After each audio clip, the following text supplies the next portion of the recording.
আপনি কারো টাকা মেরে দিয়েছেন? যার টাকা মেরেছেন তাকে আপনি বহুত বড় উপকার করে দিয়েছেন।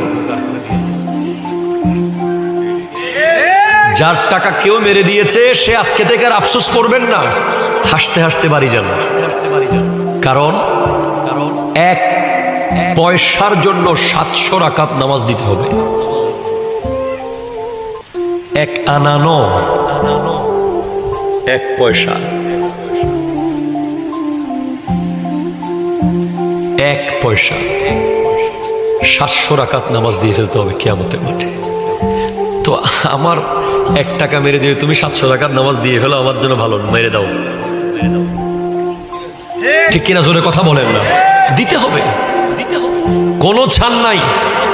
কিয়ামতের মাঠে ওই ব্যক্তি এত গরিব থাকবে, এত গরিব থাকবে, এত গরিব, যে বছরকে বছর জামাতে নামাজ পড়েছে, বছরকে বছর রোজা রেখেছে, বছরকে বছর উমরা করেছে, বছরকে বছর ইবাদত করেছে, দেখবে তার আমলনামায় কিচ্ছু নেই, গোটা খালি।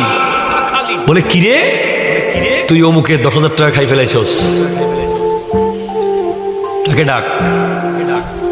বলবে তোর টাকা দিছিল, দেয় নাই, নিয়ে নে, টাকা তো পাবে না, এত পরিমাণ সওয়াব দিয়ে দাও, সব দিয়ে ফেলতে হবে।